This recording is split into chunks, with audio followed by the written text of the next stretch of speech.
A lot of times, women's agendas, their intentions aren't necessarily honorable. Have you ever wondered what it's like to be a matchmaker for the elite? When somebody shows up with a lot of money, it can definitely attract the wrong element. Today, we're joined by Gina Hendrix, a renowned matchmaker who specializes in connecting highly affluent men with their ideal partners. There are those women that come at me now that just want to be set up with a rich dude to solve all their problems. Really good girls that these guys want to date, they're afraid to date a rich guy because of the stereotypes. It's like you got to think about it fishing. What kind of bait are you using? That's the kind of fish you're going to catch. In this episode, we'll explore the hidden struggles of wealthy men in relationships, uncover misconceptions about their dating lives, and discuss how money influences love. Men marry women hoping the woman will never change, and women marry men hoping they will change. Women, they think a man should be a mind reader. The more a woman can clearly communicate what she likes and what she wants, the better everything is. Have you ever wondered what masculinity even is in the modern era? Are you ready to move beyond the macho bully or the soy boy archetypes? I'm Marc Azoulay, and this is the Men's Therapy Podcast. Together, we'll explore how neuroscience, Jungian psychology, and Buddhist philosophy can transform your life, your marriage, and your business. Are you ready to deep dive into the minds of men? Let's begin.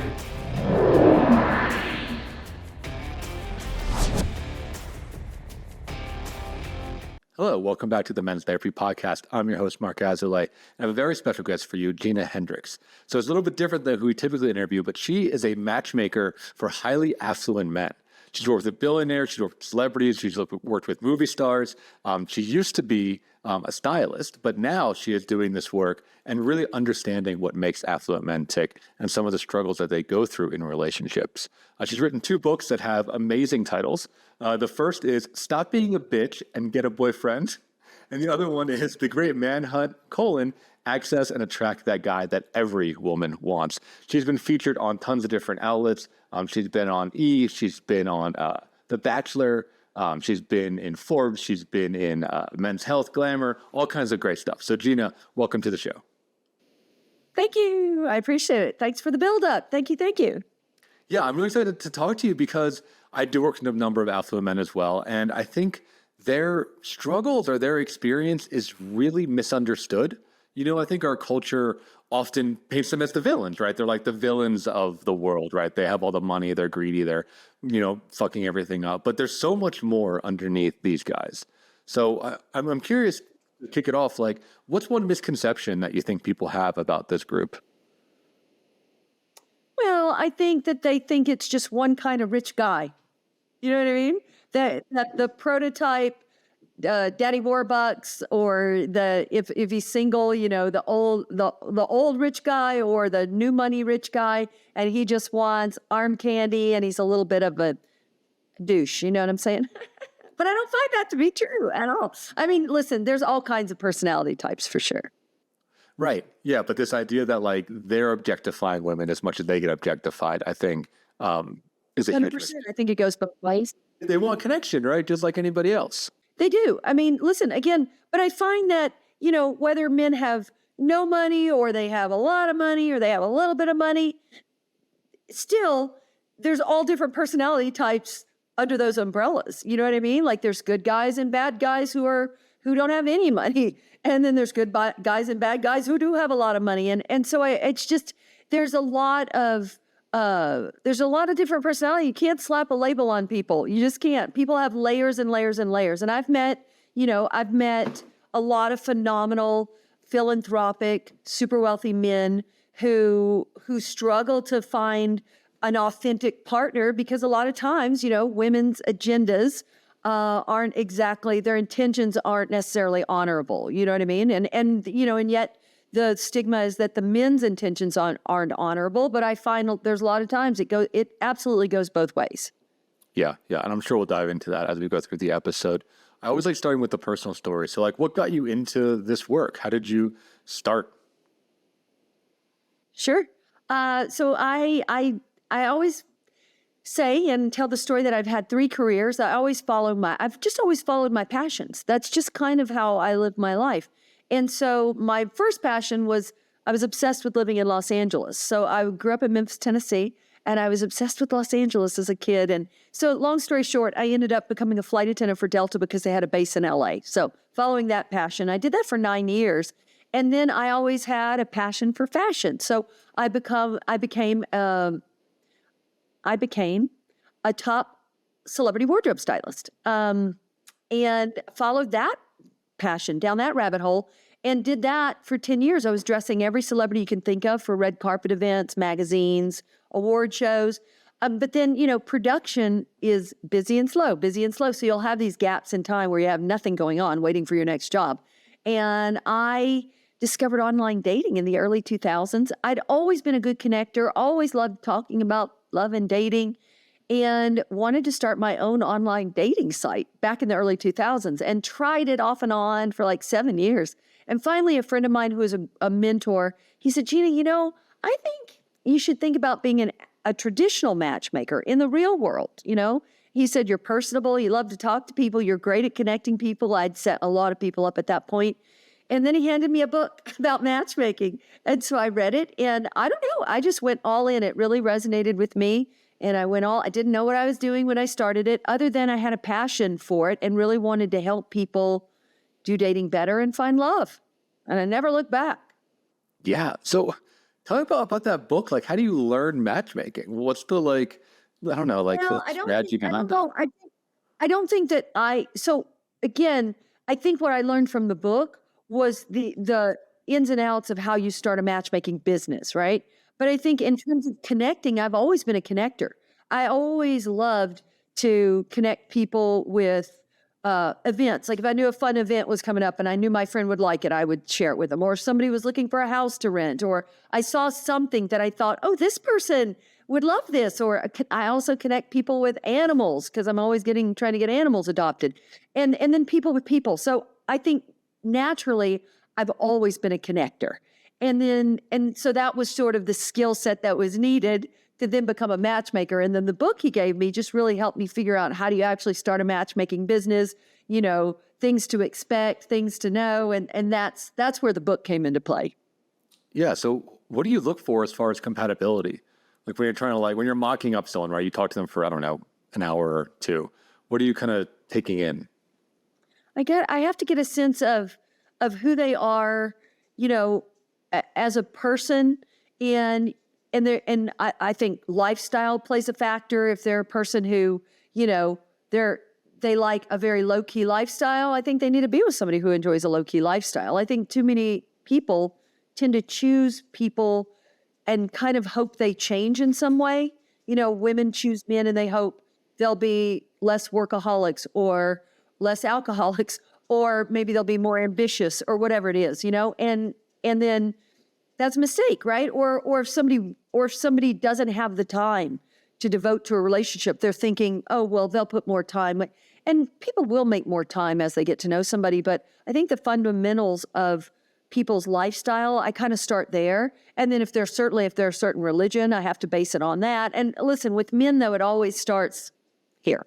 So for men, I've got to figure out, is she the look he wants? Because women can be a little more open-minded, but men usually aren't very open-minded when it comes to, they usually have a specific look they go for. So my job then becomes to locate women who have that look and then figure out if they have the internal qualities and everything else that are going to align with him. And vice versa. He has to align with what she's looking for as well.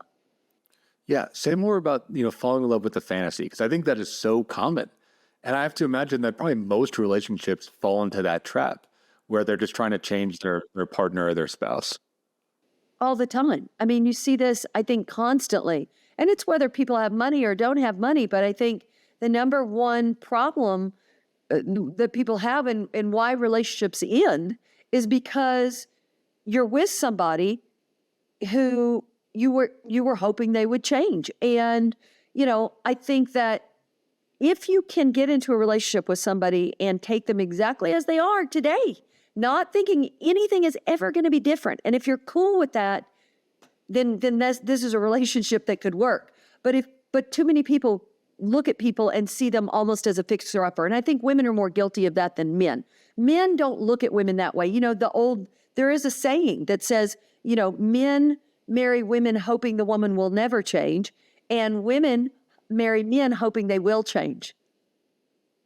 And I think women are a little more guilty of that, or maybe men project onto women that a woman might be, because if he's dating her and she seems superficial, I think they may think, oh, well, she might have, more of a heart of gold when I marry her. But she is who she is. And if she's superficial when you're meeting her and dating her and she's demanding about things, that is the way she's going to be, especially when you marry her, more so. I know a guy, he was a very famous race car driver. He started dating a girl I happen to know.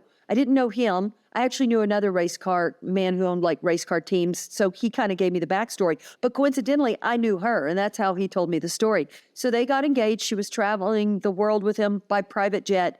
And they were engaged, but he ended up dumping her because she just was so demanding. But I'm sure she was demanding out of the gate. Finally came to his senses. That was good.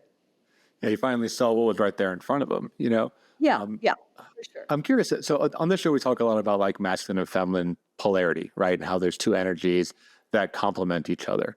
I guess question one is, do you believe in that? And question two, do you try to match people that are more complementary, or are you looking for people that are the same? Energetically, you mean? Yes. Yeah. Basically, yeah.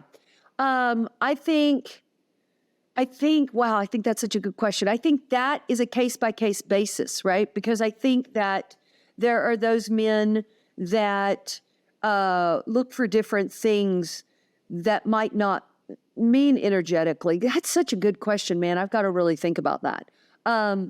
There's men who are more demonstrative, and they need a woman who's going to be like an energetic match, certainly that's maybe more in her feminine.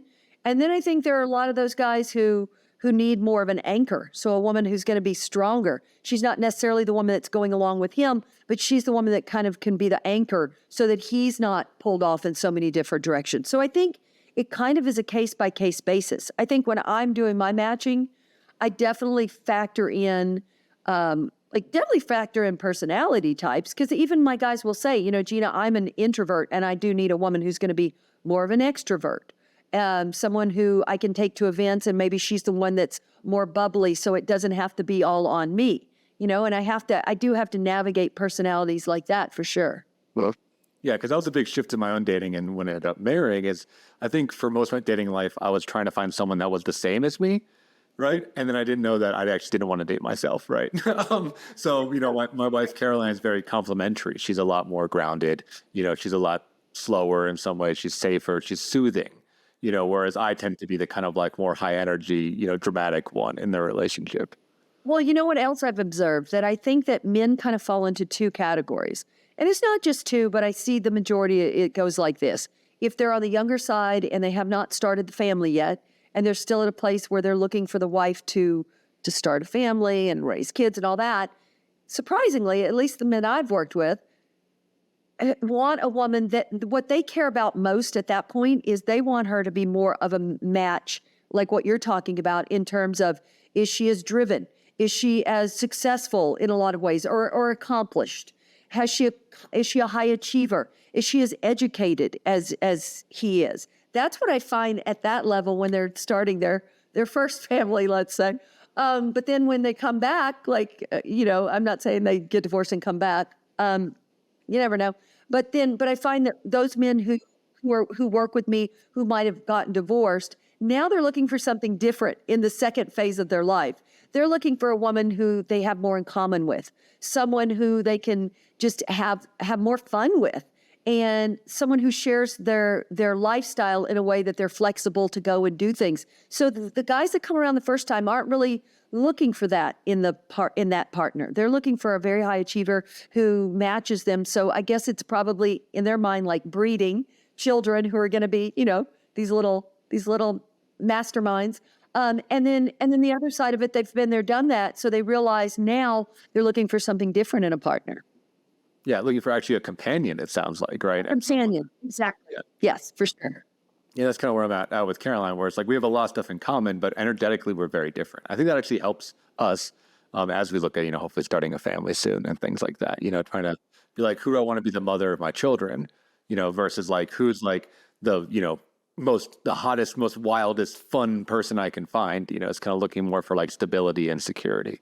For sure. I think I think there are those men who show up, and if they are just looking for that type of just arm candy, I usually don't work with those guys. I mean, I work with men who I'm very picky about the guys I work with because the women are counting on me to be picky on their behalf, even though they're not my client and it's only men who hire me. But I still, I have to look out for everybody. And there are those guys who are completely superficial and will say, oh, her eyes aren't symmetrical enough, or her lips look like a bird. I've heard that before, or, things like this. And I do try to steer away from those guys that are that, because at that point, it's really not even about the internal qualities of a person. And you really need a person who is fully formed and available for a real relationship in order to have success. And I like to set myself up for success. Absolutely. Yeah. So I'm just curious about your business. So if the men hire you, how do you find the women? Oh my gosh, are you kidding? The women are just coming at me like this. Like I have got the most mind-blowingly phenomenal women in my database all over the world. But see, as a business, I only work with 7 to 8 guys. I keep my roster for the men I represent very small because I like to know them. And this isn't just sort of a give me your money, let me just dating service type of thing. It's very personal. I have to like my guys and feel good about them.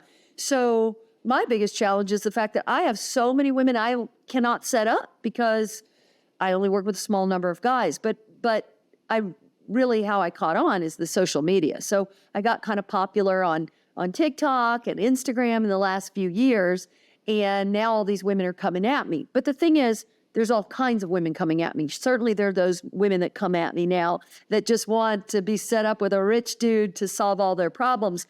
But those women will never get access to my guys. That's not what I'm doing. So then I have to kind of sift through it on behalf of my guys to find the women that I genuinely like, that I think are everything they're looking for, but don't have that component to them. Yeah, you got to do that filtering process for them, right? Yeah. Yep. Yeah.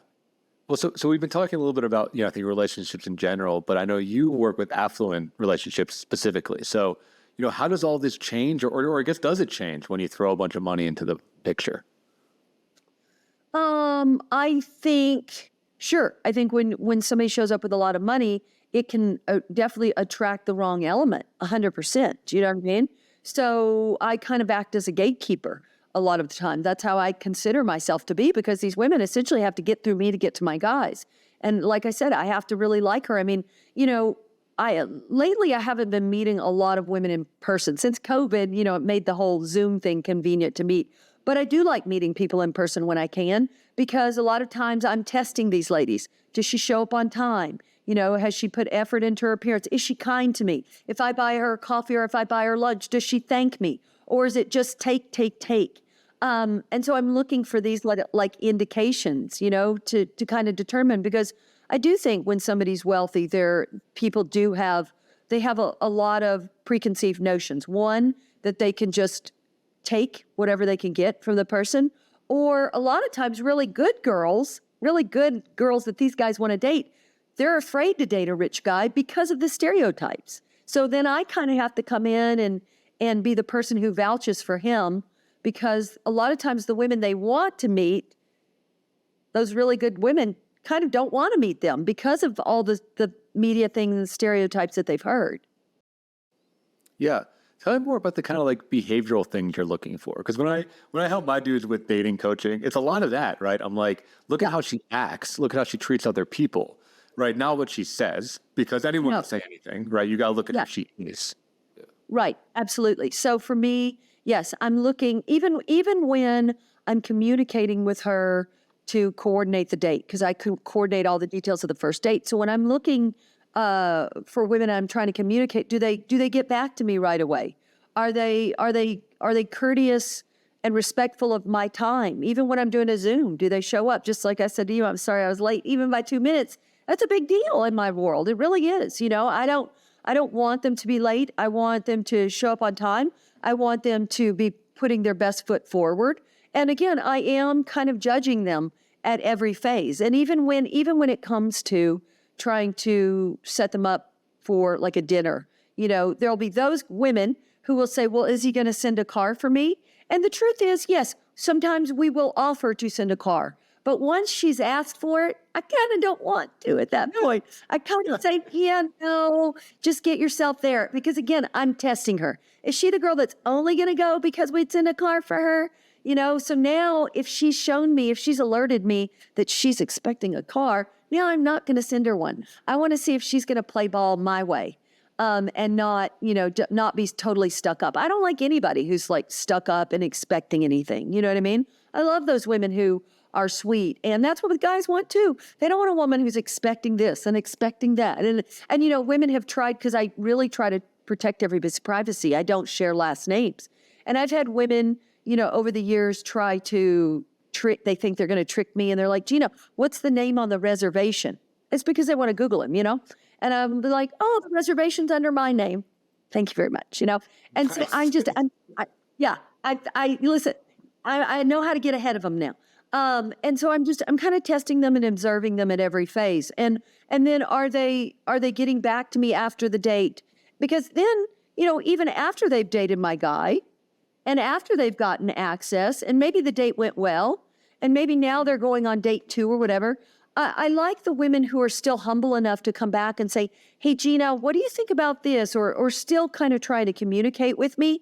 But those women who don't loop me in on anything, they think they've got this, they usually end up blowing it with my client because the intel that I can give them along the way is super helpful. But if they go, oh, they think they're so beautiful and they got it going on and yeah, I got this, and they don't loop me in, they usually end up kind of shooting themselves in the foot, I like the ones that are humble and appreciative. For sure. Yeah. And I think see you as a person, right? Not just as like an object or like a service, right? Like you're a full person. It's like, hey, maybe thanking you or communicating with you or actually like connecting with you, not just, putting you in a box. Yeah. For sure. Or they'll show up and go, Gina, who do you have to set me up with? And I'm like, hi, how's your day? You know what I'm saying? Like, yeah. But yeah, a lot of them get like that. They get like, like the kids that want to get into the Willy Wonka factory kind of thing. Yeah, I like that. So we're talking a little bit about these dynamics. I just want to ask you about them directly. One that you talk about a lot is, can you trust that it's love or is it just gold digging, right? Is it just someone that's going for their money? Can you say more about that and how you kind of suss that out? Because that must be so common in the world that you work in. I mean, I think for me, I have my ways, but I think your listeners probably would be more interested in how they can suss it out for themselves. You know what I mean? I think that if they don't have somebody like me looking out for them, how would they be able to tell? Well, I think everything from I've had scenarios where I set a girl up with a client, and on the second date, I think it was the second date, she wanted him to co-sign a lease. I mean, obviously. That's kind of a big red flag, That's a red flag. Yeah, that's a little scary. I know, right? Take your credit. Yeah, a lot of my men also will say, Gina, they're looking at the purses or the handbags the women have or the shoes, and if she looks like the question then becomes, how does she afford all these luxury items, right? If she doesn't have a job or some sort of way that makes sense that she's making her own income, yet she has all these luxury items that she's carrying, that is suspicious. That is suspicious. If a guy is dating a woman, I mean, I've even known some of my guys who don't always drive their nicest cars to take her out, just as a test, so you can do some of these kind of things just to see. But if listen, I hate to say you can judge a book by a cover, but if she's super flat, just like if a guy's super flashy, you kind of know what he's about. But if a woman is just super flashy and over the top, you kind of know what you're in for. You kind of know what you're in for. And if she can't do a little highbrow and a little lowbrow, if it's got to all be at a certain level, and I think sometimes men do want to really impress a woman out of the gate, so they go here out of the gate. But that's where they've also set the bar. So you have to be really careful. You also don't want to ever show her your house right away. A lot of guys will want to bring them back to the house, and then she gets super excited because now she's seen potentially what she's thinking she can have. You know what I mean? So you have to be really careful about how you roll out, the luxury items you have too. Otherwise you are going to. It's like you got to think about it. Fishing. What kind of bait are you using? Because that's the kind of fish you're going to catch. You know what I mean? Yeah, I mean, that's why I say literally that to my guys too, is like, if they're trying to impress women based on their status and their money and their gear, they're going to attract women that are only want status and money and gear, right? They need to be emotionally intelligent. You know, as a therapist, right? You got to be connective. You have to tell engaging stories. You have to be charismatic. Like, you want someone that is attracted to that part of you, not like your trappings, right? Not what you can afford. Yep. No. Women, you know, I think women are more interested in having interesting conversations and having, and also being heard as well. And being with somebody who has interesting stories to tell, seems like they have an interesting life. They do fun things. Doesn't have to be about luxury, just things that are interesting and not boring, really. Yes. Do you coach your guys like on that, like on charisma or on storytelling? Like, do you help them? Yeah. If I have to. And the way I know what they're going to need is based on them going out with a woman and that woman giving me feedback. That feedback that I'm getting is priceless. You know what I mean? Also, I notice if we're talking about the women, you know, what's interesting is that a lot of times these women could be getting great feedback from me as well. And there'll be those women who are humble and, you know, into personal growth, and they'll say, Gina, did he have any feedback for me? And then there will be a lot of the ladies who never even mention about getting feedback. You know what I mean? Like, because they just assume that their shit don't stink. You know what I mean? So that's how they're operating. But I like the ones who say, hey, Gina, and you know what the interesting thing is? Usually the ones who ask for feedback don't really need the feedback. It's the ones who never ask who really could use that feedback, and they're not asking for it. So there are my guys. My guys always want the feedback because they know that is part of the deal. So it depends on the scenarios. If they go out with a woman and she's usually going to give me some sort of intel that I do relay to him. And I've had those clients who get offended and they get upset. But that's not a smart move, because I mean, this intel is fantastic. And if they want to be somebody who really wants to get into the heads of women and improve what they're doing, they need to be appreciative of this feedback and then really do something with it. Absolutely. Right. And it's like, you're probably able to give them something that they've never heard before, because people may be intimidated by their money or their status or whatever. And then they're like living in this echo chamber. You know, I know a lot of affluent guys are surrounded by yes men, right? Where it's just people that are saying like, yeah, you're great no matter what. Right. That's the thing. And see, the thing is with me, because a lot of times they surround themselves with staff who their whole job is dependent on collecting a weekly paycheck or, you know, a monthly paycheck or whatever it is, salary. But I'm paid up front. So, you know, I have free reign just to say whatever I need to say. Yeah, you already got it all. Yeah. I get it all. And a lot of times they need to hear it. And sometimes they do get offended at first, but then they go back and they think about it. I had a younger guy who, he extremely successful. Like, he is like an old soul in a young guy's body. I think he was like 26. So we're talking young. And I set him up with this girl who was beautiful, but she was very worldly and sophisticated. And she'd gone out with older guys. And so she knew how to be treated. Okay. And so when he came to pick her up and he wanted to picked her up. And she says, Gina, she said, I came out and he was leaning against his car, looking down at his phone and doing this on the phone. And he just looked up and said, hi. And she said, he didn't even open my door for me. And she went on and on with feedback, right? Well, he thought the date went really well. And I had to give him the feedback because she wasn't into it, because she just didn't think he was polite enough or really sophisticated enough, even though he went to an Ivy League school. I mean, money. And so when I told him this, his mind was blown. He was like, oh, that would be so patriarchal. That's not even on brand for me, he said. And I was like, and so he was upset at first. And then I think what he did is he went back to one of his other like guy friends who's older, more sophisticated. And the guy was like, yeah, man, what are you talking about? And then agreed with me and everything I said. And then he tried to backpedal, but at that point she wasn't interested. So yeah, sometimes they just don't know what they don't know until the scenario comes up, you know? Yeah, and any guy that's dedicated to self-growth, the best way to do that is feedback. And I think for a lot of guys, they get it through dating, right? I mean, that's kind of like the big crucible in our culture, is trying to find a mate and trying to find a match. Right. And then, you know, and a lot of people, because of and I like the dating apps, don't get me wrong, but one, it's hard to sift through and pre-qualify. And two, you never get feedback. So you don't know what you did wrong.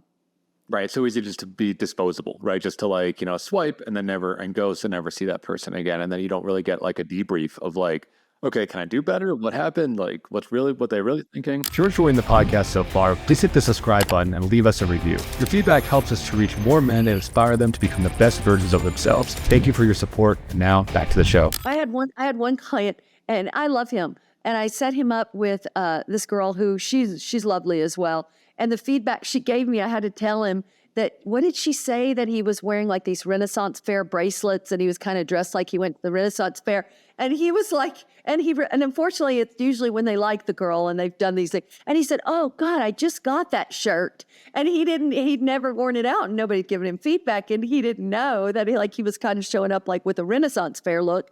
And so I promise you, he'll probably never wear that again. Tools straight in the trash there.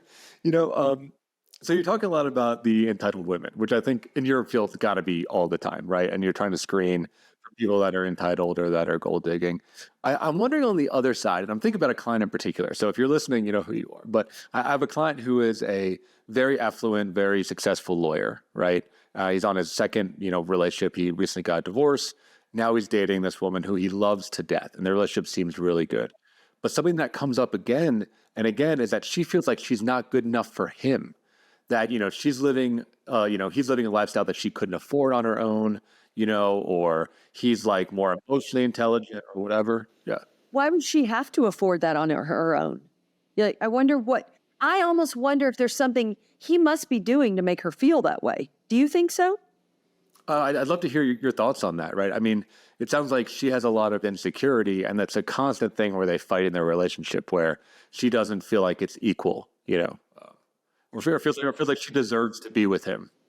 Listen, this is a case, Mark, where he's hoping she'll get over it, but it's never going to change. This is who she is. And so and we don't know, right? Because we're not a fly on the wall. We don't know if there's something he's doing that triggers this, or whether it has nothing to do with him and this is just who she is. But what I'm hearing is two people are not a match. Mm-hmm.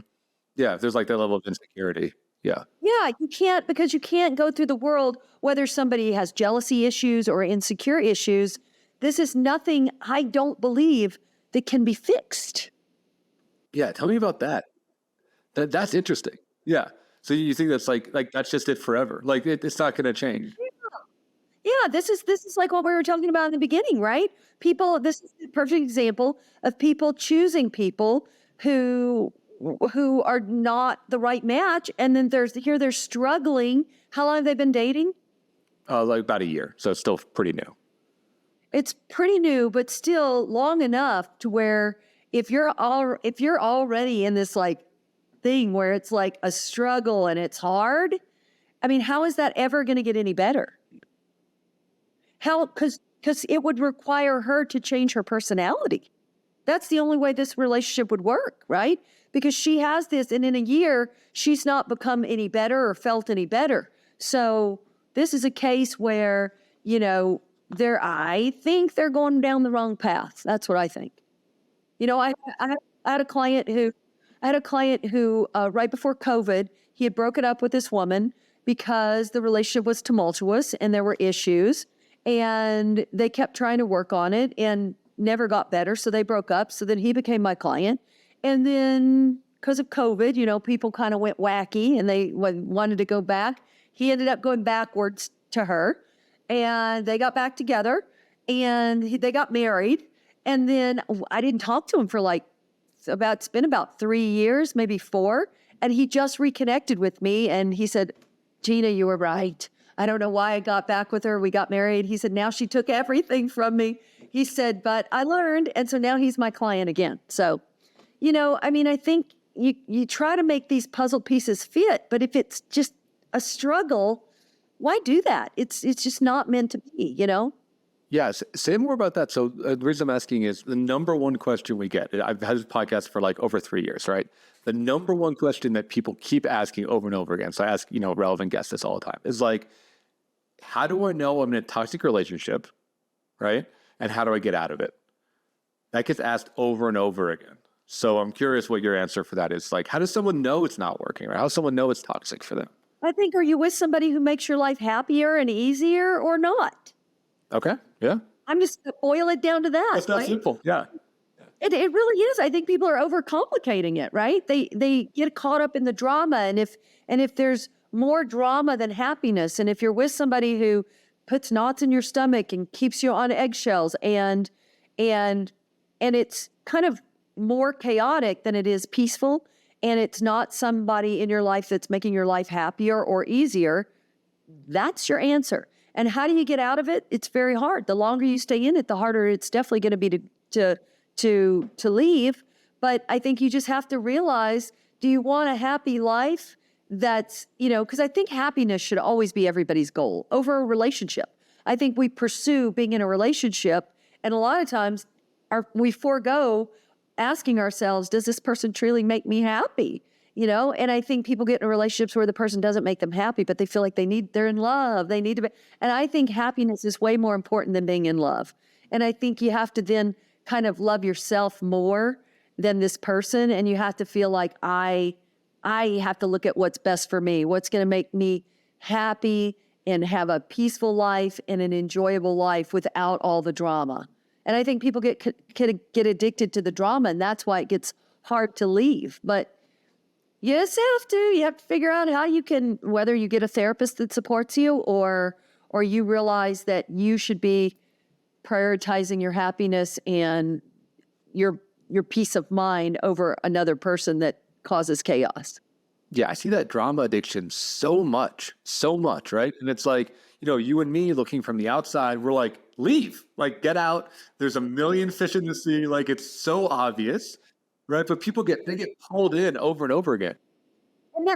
But this is why I always say you have to protect your happiness. So early on in something, this is why you don't want to ever get into it with somebody where you think you're going to fix them or think that things are going to be better. It's like that's the beginning stages is really when you have to take a hard look at everything and hit the brakes, because once you're in it, to your point, it is very hard to leave. How would you say they should get out of it? What's the advice you give? Often I say, like, just keep working on yourself. And at some point you'll realize kind of what you're saying, that like they're bringing you down, right? Like I have a lot of guys very similar that like want their wives or their partners to change. And I'm like, okay, how about you change? And at some point she's going to change with you or you're going to leave her behind, and it'll become very clear, but not trying to invest so much in that other person that it's really not going to go anywhere. Nobody is going to change. This is why I say when people try to get back together, same people, same problems, same people. I mean, if there's been years that have gone by and you both worked on yourself and you come back as different people, yeah, maybe. But there's not a lot of people who do the work on themselves to come back as a different person. You may have, but have they? It takes two to tango. Yeah, and I find that when one person starts doing the work, like it's shitty even my job, because I often work with a lot of dudes. They come to therapy, they do personal work, and then they get divorced because they become aware of all the wrong reasons they got into a relationship or their own insecurities, or they heal themselves and they realize that their partner has not done that. It's like, they often come in to try to improve their relationship, and what happens is they end up leaving that relationship. For sure. And I think I had this interesting interaction with this girl the other night. I was out at a restaurant. I had a couple glasses of wine, so I was a little extra. Sometimes I give my extra free advice. And so she was so cute. I was like, and see, she was like, she was like kind of like that perfect girl the guys are looking for, where she's just very like homespun, natural, sweet, beautiful, everything. Okay. And so I was like, you should be in my database. And she said, oh, I'm seeing someone. So anyway, long story short, I ended up joining her. And it was kind of a sad story because she was 39, but she had been married to this guy. And they'd known each other since they were 22. This is the sad part. He was killed in a car accident. And it had been 5 years, and she really hadn't dated. So she went on the dating app Hinge, and she met this guy. So she said to me, I'm seeing somebody now. And I said, how long have you been seeing him? 3 months, okay? And then I go into my usual matchmaking question routine. Well, do you want kids? Because you're 39, you wanted kids? She's like, well, yeah, I wanted kids with my husband. And yes, I've always still wanted, I said, well, does this guy want kids? Because that's kind of, for the kid thing, it's really, and especially depending on your age, that's really an important thing. It's really black and white. Yeah. very black and white. And she said, well, no, he said he didn't want kids. I'm like, well, what are you doing? What are you doing? Because if you want kids, you have a small window here. You got to like make something happen. And she said, well, now he's saying maybe he'll be open to it at some point. I said, "So at some point, because see, I know, at least I have known what some men have done to women. And and I told her, I said, what I think he's betting on is that he's going to stall you long enough to where you time out. And then you guys aren't going to have kids. She's like, what? What? And mind you, she was a marriage family therapist. She doesn't work anymore because I guess she got money after her husband's death, but whatever. Anyway, and so, so she was like surprised by that. And I said, yep, that's what'll happen. And so she was about to go and meet his family, I think, in a couple of weeks in like New York or something. And I said, listen, I'm not telling you what to do, but you have to just get clear on what you want. Because if he's saying a maybe and you're a yes, you got to give him a timeline. Like, I'm going to want kids in the next year. Will this happen? You know what I mean? Because he's just stringing her along. So then she must have gone home that night and she called him up and she put his feet to the fire because she texted me the next morning and she said, I had a talk with him and he said he definitely doesn't want kids and we broke up. And I was like, sorry, but at least you got the answer you needed, you know?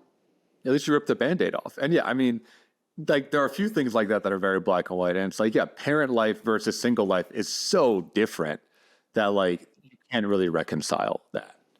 Absolutely. Or a lot of not older women, but women who can't have kids anymore. They date these younger guys and these younger guys are definitely going to want kids someday. But the women are kind of hoping maybe he won't. And again, I don't see this as a match either, you know? Yeah. Yeah. Well, so let me pivot a little bit and ask you about mental health, right? Because it's kind of a mental health podcast.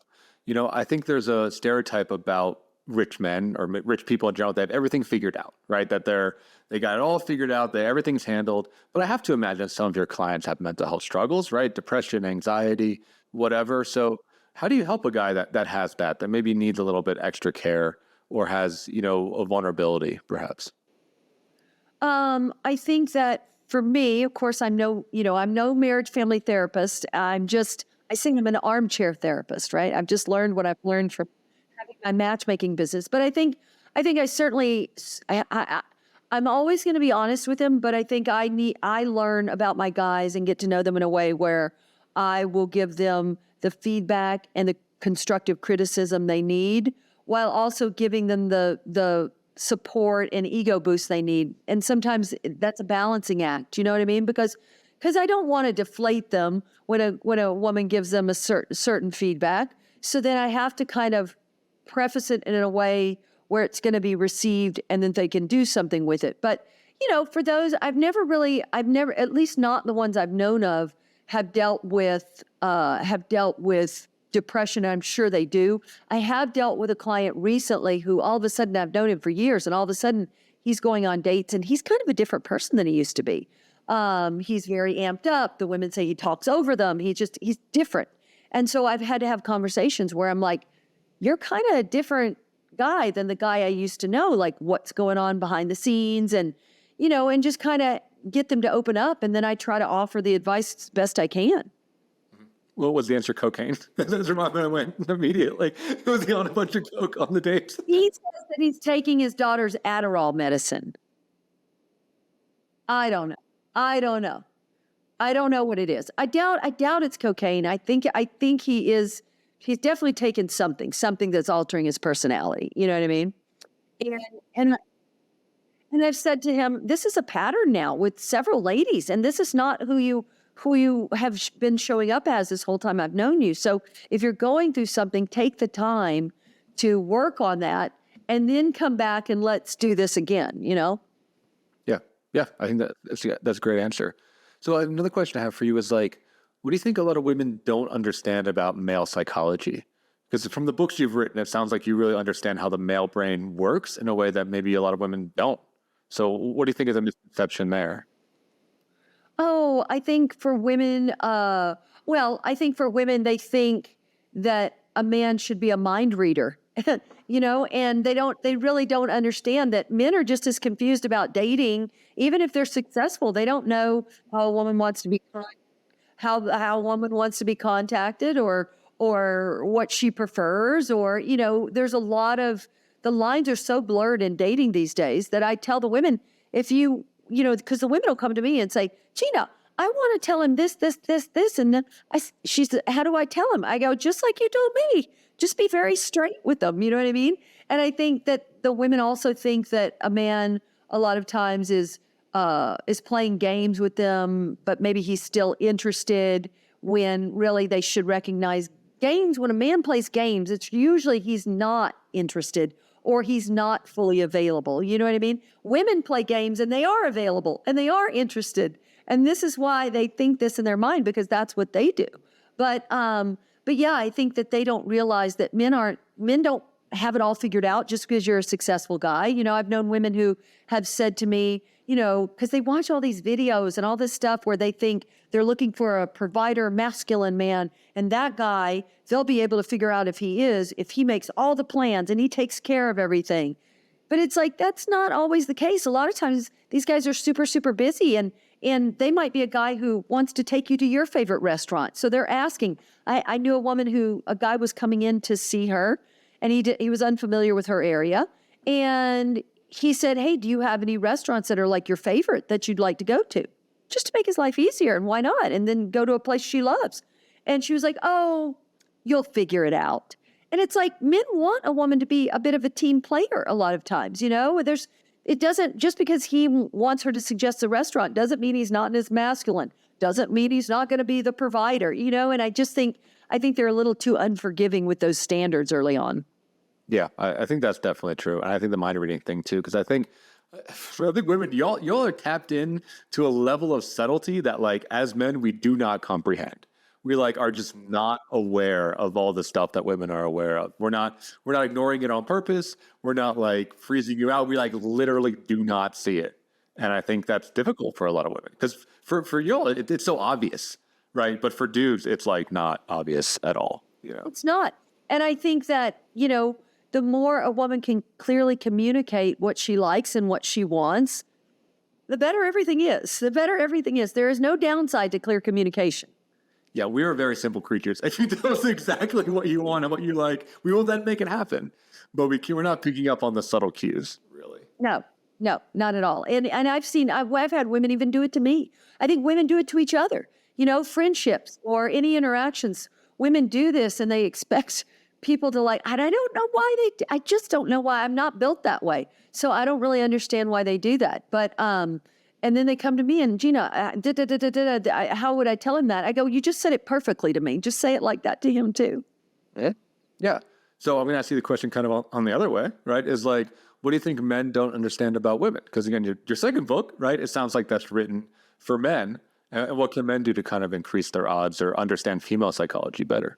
Well, I think that the thing men don't understand is that because men are either really into a woman or not out of the gate. And I think men tend to get a little impatient and don't realize that if they play their cards right with a woman, she can absolutely become more attracted to him. And I think a lot of guys, especially when they do coaches, a lot of male coaches are a bit misogynistic, and they set these guys up to feel like a woman should just be all over them right away. But women don't work that way. Women sometimes take a bit to warm up. And so if a guy makes a move too soon, that blows the whole thing. Whereas if he's just being polite and chivalrous and has manners and, she can become wildly crazy about him. It's not as black and white for women at all. Men are black and white that way, but women are not.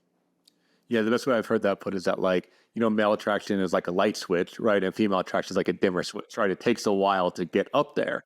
But yeah, a guy, we can be like, yes, no, yes, no, yes, no. We're very binary in that way.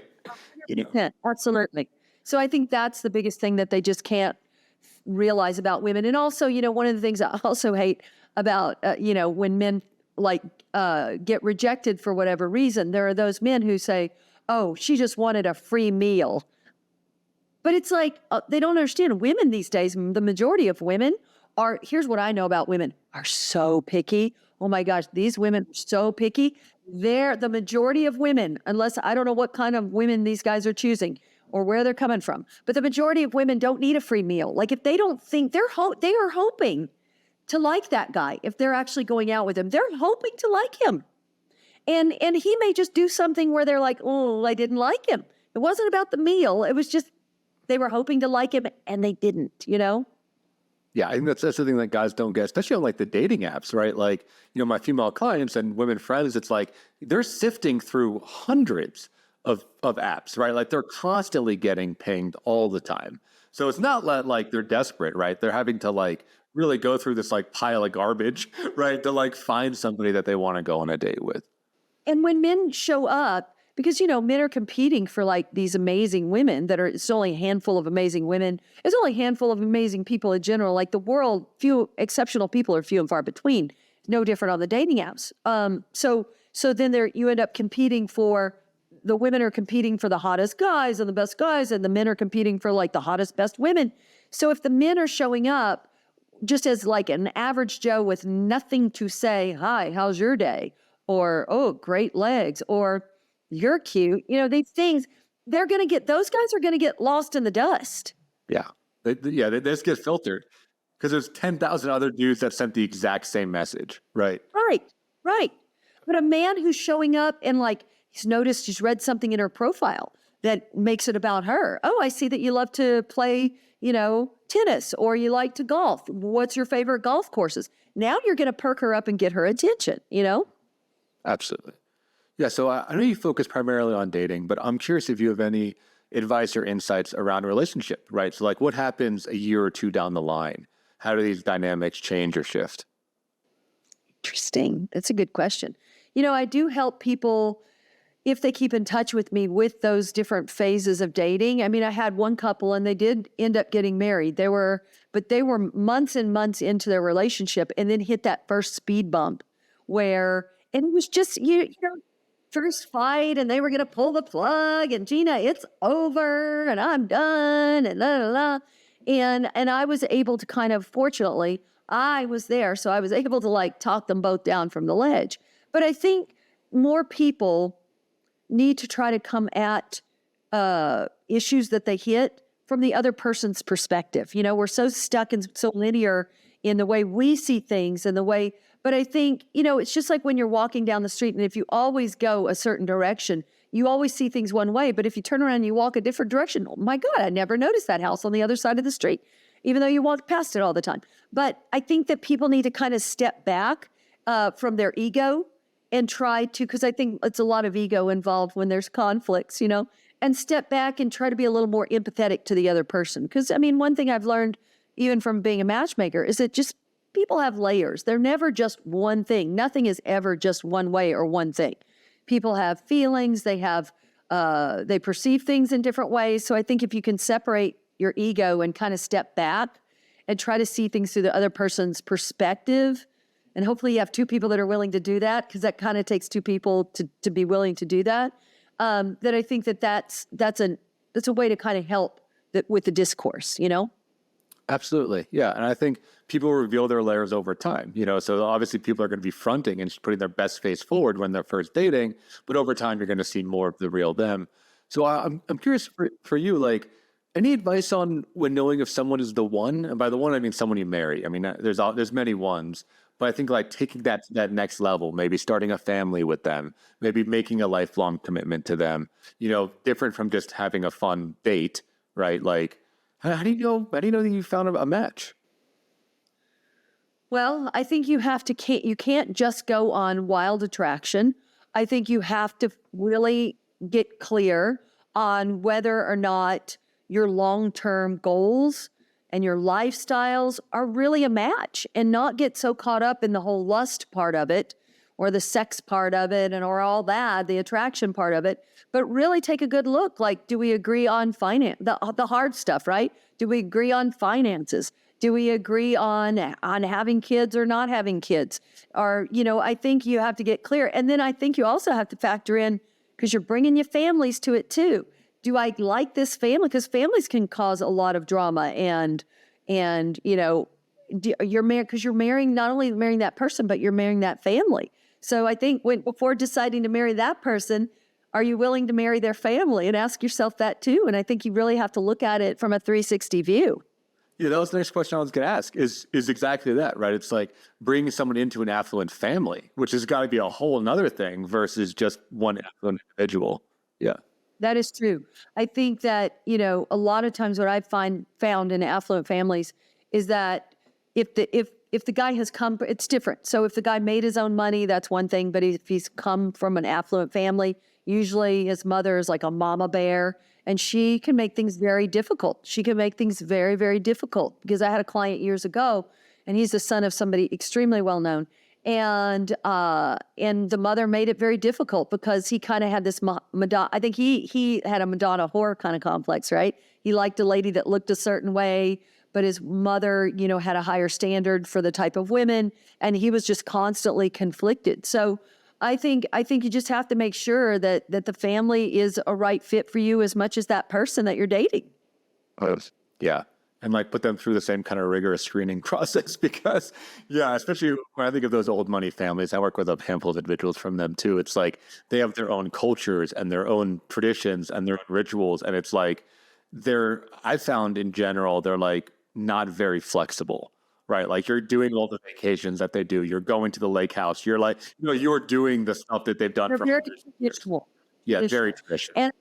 And I think that they, typically would want whether it's on the female side or the male side, they want them to marry somebody who comes from a similar background. Yeah, because it's a lot about pedigree, right? And it's a lot about, in some ways, I've seen that the family cares more about the arm candy than the individual, right? Because the family wants to welcome in somebody that makes them look good, right? Or at the very least, is that like a similar standard? Fair enough. I think my one client who came from an affluent family in the Bay Area, he used to go on dates, and I don't know why he would tell the girls this. He would say, "My dad wants me to marry a 5'7" or 5'10" blonde, blah blah blah," and he'd be going out with like a brunette, and he's saying this to her on the date. She could tell me, "I know, right? Things people say on dates." And so, yeah, he would paint a picture of the very specific vision his dad had for the woman he was going to marry. Anyway, yes, they do have specific, I think way more so than regular folk. You know what I mean? Absolutely. Yeah. Because it is so much about image and networking, right? And like who you know. And does it look good in a family photo? Things like that.